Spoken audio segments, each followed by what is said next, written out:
Old version. tptaka.fandom.com 3.5 Sampasadaniya Sutta, DN 28. Thus have I heard. At one time the Exalted One was staying near Nalanda in the Pavarika Mango Wood. Now the Venerable Sariputta came to the place where the Exalted One was, and having saluted him, took his seat respectfully at his side and said, Lord, such faith have I in the Exalted One, that methinks there never has been, nor will there be. Nor is there now any other, whether recluse or Brahmin, who is greater and wiser than the Exalted One, that is to say, as regards the higher wisdom. Point 2. Grand and bold are the words of thy mouth, Sariputta.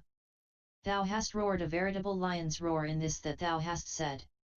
Of course then thou hast known all the Exalted Ones who in the long ages of the past have been arahants, awakened ones, comprehending their minds with thy mind, and aware what was their conduct, 100 what their doctrines, 3 what their wisdom, what their mode of life, and the liberty to which they attained? Not so, Lord. Of course then thou hast perceived all the Exalted Ones who in the long ages of the future will be arahants, awakened ones, comprehending their minds with thy mind, and aware what will be their conduct, doctrines, wisdom, mode of life and liberty? Not so, Lord. But at least then, Sariputta, thou knowest that I now am arahant, an awakened one, comprehending my mind with thy mind, and aware that thus is the Exalted One's conduct, such is his wisdom, such his doctrine, such his mode of life, and such the liberty to which he has attained? Not so, Lord. Lo! Here, Sariputta, no knowledge hast thou concerning arahants, awakened ones, past, future, or present. Why then forsooth are thy words so grand and bold? Why hast thou roared this all-comprehensive lion's roar? 2 Lord. No knowledge have I concerning the minds of past, future and present arahants, awakened ones. I only know, Lord, the lineage of the norm. Point 1 Just as 101 a king, Lord, might have a border city, strong in its foundations, strong in its ramparts and towers, and with only one gate. And there might be a warden of the gate, discreet and clever and wise, to stop all strangers and admit only them that were known. And he, on patrolling in his sentry, walks over the approaches all round the city, might not so observe all the joints and crevices in the ramparts of that city as to know where anything as small as a cat could get past. He would think, whatever bulkier creatures either enter or leave this city, they all pass only by this gate. Only thus is it, Lord, that I know the lineage of the norm. They who in the long ages of the past were arahants, supremely awakened ones, putting away the 5 hindrances, suppressing the corruptions of the mind by wisdom, with hearts well established in the 4 exercises for setting up mindfulness, thoroughly exercising themselves in the 7 branches of enlightenment, have wholly awaked to the uttermost awakening. They who in the long ages of the future will be arahants, supremely awakened ones, will do likewise.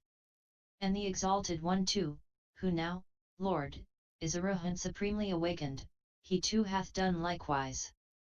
It happened one day, Lord, 102 that I had come to the Exalted One to listen to the exposition of the norm. And the Exalted One taught me doctrine, each point ever more excellent than the last, with comparison of the things of light and the things of darkness. Now while the Exalted One was teaching me the norm, after this sort, even so I, understanding that norm, perfected among doctrines one certain doctrine, namely, faith too in the Master. And I confessed in my heart, the Exalted One is supremely awakened, well taught by him is the norm, blessed is the order. 3 Moreover, Lord, this too is unsurpassed, the way namely in which the Exalted One teaches the norm concerning righteous doctrines. 3, I mean the 4 exercises in setting up mindfulness, the 4 supreme efforts, the 4 roads to saintship, the 5 moral powers, the 5 forces, the 7 branches of enlightenment, the Aryan Eightfold Path showing how a bhikkhu by destruction of the intoxicants may know and realize for himself, even in this life, sane and immune emancipation of intellect and intuition, and so attaining may therein abide. Unsurpassed, Lord, is this concerning righteous doctrines. All this the Exalted One understands, and beyond what he understands there is nothing left to understand. Nor is there any other, whether he be recluse or Brahmin, who is greater and wiser than they. Exalted One, that is to say, as regards righteous doctrines. For moreover, Lord, this too is unsurpassable, the way namely in which the Exalted One teaches the norm concerning our sense experience, how the six fields of sense are subjective and objective: 1. Sight and visible things, hearing and sounds, smell and odors, taste and sapid things, touch and tangible things, mind and mental objects. Unsurpassable, Lord, is this concerning our sense experience. All this the Exalted One understands, and beyond what he understands there is nothing left to understand. Nor is there any other, 103, whether he be recluse or Brahmin, who is greater and wiser than the Exalted One, that is to say, as regards our sense experience. Point 2. 5. Moreover, Lord, this too is unsurpassable, the way namely in which the Exalted One teaches the norm concerning dissensions at rebirth, that there are 4 modes in dissension, thus, 1 descends into the mother's womb unknowing, 3 abides there unknowing, departs thence unknowing. This is the first mode. Next, 1 descends into the mother's womb knowingly, but persists there and departs thence unknowing. This is the second mode. Again, 1 descends and persists knowing, but departs unknowing. This is the third mode. Again, 1 descends into the mother's womb, knowing, persists there knowing and departs thence knowing. This is the fourth mode of dissension. Unsurpassable, Lord, is this concerning dissensions at rebirth. 6. Moreover, Lord, this too is unsurpassable, the way namely in which the Exalted One teaches the norm concerning modes of revealing the mind of another one, that there are 4 modes, thus. 1 reveals by a visible sign, saying thou art thinking thus, thou hast so and so in thy mind, thy thought is thus. However much 1 reveals, that is so and not otherwise. This is the first mode of revealing the mind of another.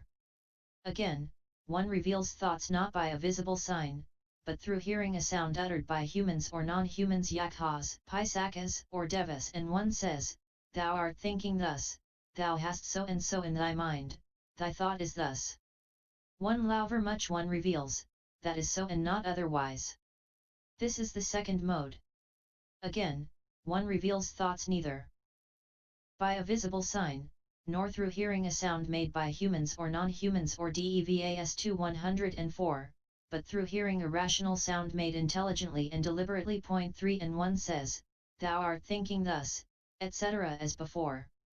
This is the third mode of revealing.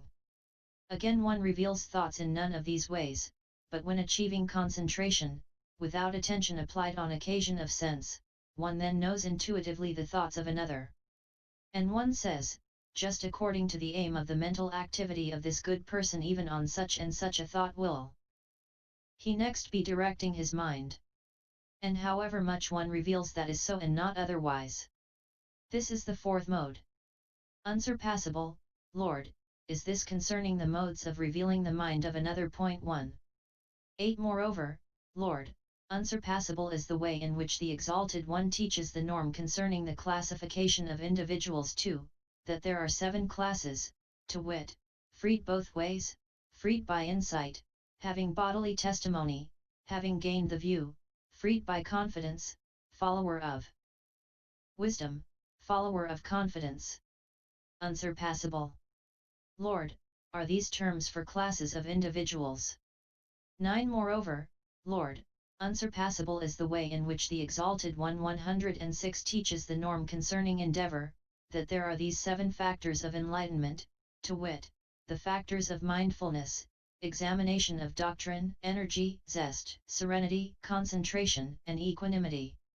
Unsurpassable, Lord, is this concerning endeavor. Point 3. 10. Moreover, Lord, unsurpassable is the way in which the Exalted One teaches the norm concerning rates of progress, that there are 4 such rates of progress, to wit, when progress is difficult and intuition slow, when progress is difficult but intuition comes swiftly. 4. When progress is easy but intuition is slow. When progress is easy and intuition comes swiftly. In the first case, progress is reckoned as bad both from difficulty and slowness. In the second case, progress is reckoned as bad from its difficulty. In the third case, progress is reckoned as bad from slowness. In the fourth case, progress is reckoned as excellent because of both ease and swiftness. Unsurpassable, Lord, is this concerning rates of progress. 11. Moreover, Lord, unsurpassable is the way in which the Exalted One teaches the norm concerning conduct in speech, how one should not only use no speech associated with lying, but should also, in seeking to win his case, avoid calumnious one abusive and contentious speech, speaking ever gently words of wisdom, worth treasuring up, and uttered in due season. Unsurpassable, Lord, is this concerning conduct in speech. 12. Moreover, Lord, unsurpassable is the way in which the Exalted One teaches the norm concerning the ethical conduct of man, how such a man should be true and believing, no trickster 2. No droner out of holy words for pay, no diviner, no exorcist, nor 107 hungering to add gain to gain, guarded as to the doors of his senses, abstemious in diet, a peacemaker, devoted to keeping vigil, unfaltering, apt to apply effort, contemplative, mindful, of seemly conversation. 3. Valiant to go, to endure, and to think, not greedy, besides, for worldly pleasures, but heedful and sagacious. Unsurpassable, Lord, is this concerning a man's ethical conduct. 13. Moreover, Lord, unsurpassable is the way in which the Exalted One teaches the norm concerning modes of receiving instruction, namely, that there are 4 such modes. The Exalted One knows through his own method of systematic thought, that a given individual, when carrying out what he has been taught, by the complete destruction of 3 fetters, will become a stream winner, one saved from disaster hereafter, certain to attain enlightenment. 2. By the complete destruction of 3 fetters, will have so diminished passion and hate and illusion that he will become a once returner, and returning but once to this world will make an end of ill. 3. By the complete destruction of the 5 ulterior fetters, will be reborn in a deva world 2 there to pass utterly away, thence never to return. 4. By the destruction of the intoxicants will come to no end. Realize for himself, even in this life, emancipation of intellect and emancipation of insight, and will therein abide. Unsurpassable, Lord, is this concerning modes of receiving instruction. 14. Moreover, Lord, unsurpassable is the way in which the Exalted One teaches the norm concerning the knowledge of the degree of emancipation to which any given individual will attain. For the Exalted One knows through his own method of attending to the cause, whether a given individual will become a stream winner 3 once returner, non-returner, or arahant. Unsurpassable, Lord, is this concerning knowledge of the degree of emancipation to be attained by a given individual. 15. Moreover, Lord, unsurpassable is the way in which the Exalted One teaches the norm concerning the doctrines of eternalism, namely, that there are these 3 doctrines. 4. Some recluse or Brahmin by means of ardor, of exertion, of application, of earnestness, of careful thought, reaches up to such rapture of thought that, wrapped in heart, he calls to mind his various dwelling places, or biras, in times gone by, in one birth, or in 2, or 3, or 4, or 5, or 10, or 20, or 30, or 40, or 50, or 100, or 1,000, or 100,000, or in several hundred, or several thousand, or several 100,000 births, to the effect that there I had such and such a name, was of such and such a lineage and class, lived on such and such food, experienced such and such pains and pleasures 109, had such and such a span of years. And when I fell from thence I was reborn here. Thus does he recollect, both as to the manner thereof and in detail, his various dwelling places in times gone by. And he says to himself, the time that is gone by I know, whether the world was in process of evolution or of dissolution. But I know not the time for to come, whether the world will evolve or dissolve. Eternal is both soul and world, giving birth to nothing new, steadfast as a mountain peak, as a pillar firmly fixed, and though these living creatures transmigrate and pass away, fall from one state of existence and spring up in another, yet there is only that which is forever and ever. This is the first eternalist doctrine. 2. Again, Lord, some recluse or Brahmin, by the same means, calls to mind his dwelling places in the past for even greater periods, such as 1, 2, 3, 4, 5, 10, or 20 pairs of world evolution and dissolution. And he too reflects, the time that is gone by I know, both of the evolution and dissolution of the world, but I know not the time for to come. 110 Whether the world will evolve or dissolve. Eternal is both soul and world, giving birth to nothing new, steadfast as a mountain peak, as a pillar firmly fixed, and though these living creatures transmigrate and pass away, fall from one state of existence and spring up in another, yet there is only that which is forever and ever. This is the second eternalist doctrine. 3.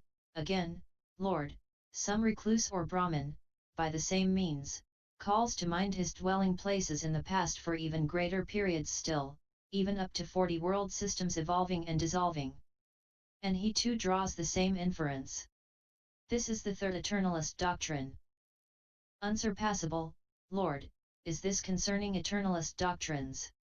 16 Moreover, Lord, unsurpassable is the way in which the Exalted One teaches the norm concerning knowledge of former dwelling places, how some recluse or Brahmin, by means of ardor, of exertion, of application, of earnestness, of careful thought, reaches up to such rapture of mind, that wrapped in thought he calls to mind his various dwelling places in times gone by, to wit.in one birth or more 111 up to even several myriads of world evolutions and dissolutions. There I had such and such a name, lineage, class, so was I nourished, such and for so long were the pleasures and pains I experienced.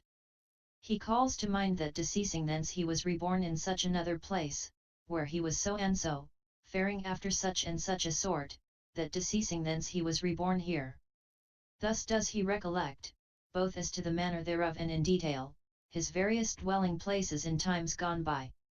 There are devas, Lord, whose span of life is not to be reckoned either by counting or by computation one, and yet with whatever individuality they have previously existed, whether as corporeal or incorporeal, whether as percipient, non-percipient, or neither, there is reminiscence of former dwelling place both as to the manner thereof and in detail. Unsurpassable, Lord, is this concerning knowledge as to such reminiscences. 17 Moreover, Lord, unsurpassable is the way in which the Exalted One teaches the norm concerning knowledge of the decease and rebirth of creatures. Thus some recluse or Brahmin, by the means aforesaid, reaches up to such rapture of mind, that wrapped in thought he sees with pure deva eye, surpassing the sight of men, beings as they decease and are reborn. He recognizes beings as mean or noble, as ill-favored or well-favored, as blessed or wretched, passing on according to their deeds, such and such worthy folk, ill-doers one in act, word, and thought, revilers of the noble ones too, holding wrong views, acquiring karma resulting from wrong views, are reborn after death, at the dissolution of the body, in some unhappy state of suffering or woe.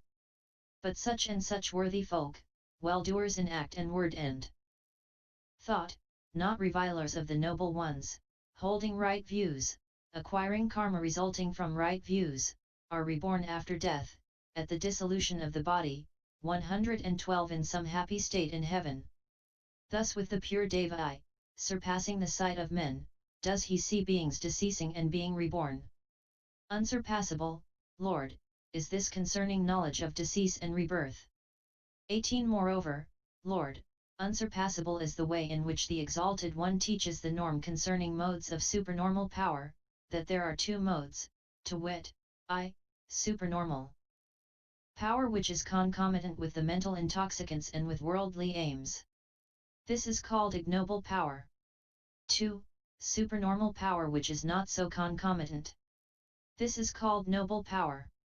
And what, Lord, is the former, the ignoble supernormal power? When, Lord, some recluse or Brahmin, by the means aforesaid, reaches up to such rapture of mind, that wrapped in thought he becomes able to enjoy divers modes of supernormal power. From being one he becomes multiform, from being multiform, he becomes one, from being visible he becomes invisible, he passes without hindrance to the further side of a wall, or a battlement, or a mountain, as if through air, he penetrates up and down through solid ground as if through water, he walks on water without dividing it as if on solid ground, he travels cross-legged through the sky, like a bird on the wing, he touches and feels with the hand even the moon and the sun, of mystic power and potency though they be, he reaches even in the body up to the heaven of Brahma. This, Lord, is the supernormal power, concomitant with the mental intoxicants and with worldly aims. That is called ignoble. And what, Lord, is the second mode, called noble? This is when a bhikkhu can, if he so desire, remain unconscious of disgust amid what is disgusting, or conscious of disgust amid what is not disgusting, or unconscious of disgust amid what is both disgusting and the opposite, or conscious of disgust amid what is both disgusting and the opposite, or, avoiding both that which is disgusting and the opposite, should remain indifferent to them as such, mindful and understanding. This, Lord, is the supernormal power, incompatible with mental intoxicants or with worldly aims, which is called noble. Unsurpassable, Lord, is this concerning modes of supernormal power. These things the Exalted One understands from beginning to end. And beyond what he understands, nothing is there left to understand, nor is there any other, whether he be recluse or Brahmin, who is greater or wiser than the Exalted One, that is to say, as to modes of supernormal power. 19 Whatsoever, Lord, may be achieved by a clansman who has faith, summons up energy and is steadfast, by human steadfastness, energy, progress, and patience, that has been achieved by the Exalted One. For, Lord, the Exalted One neither follows the habitual practice of those things which attract through worldly desires, especially sensuality, a low and pagan way, unworthy, unprofitable, belonging to the worldly majority, nor does he follow the habitual practice of self-mortification, which is painful, unworthy, unprofitable. 1 The Exalted One is able to obtain at will, with ease and in full measure, that earthly happiness of a loftier kind which the 4 stages of ecstasy afford. If, Lord, anyone were to ask me, what then, friend Sariputta, have there ever been in times gone by other recluses or Brahmins greater and wiser as to enlightenment than the Exalted One? I should say no. What then, friend Sariputta, will there come in future times other recluses or Brahmins greater or wiser as to enlightenment than the Exalted One? Thus asked, I should say no. 114 What then, friend Sariputta, is there now any other recluse or Brahmin greater or wiser as to enlightenment than the Exalted One? Thus asked, I should say no. Again, Lord, if I were asked, what then, friend Sariputta, have there been in times gone by, will there be in future times other recluses or Brahmins equal to the Exalted One, in the matter of enlightenment? I should say yet. But if I were asked, is there now any recluse or Brahmin equal to the Exalted One in the matter of enlightenment, I should say no. Ara ants Buddhas supreme, the one neither before nor after the other, that is impossible and unprecedented.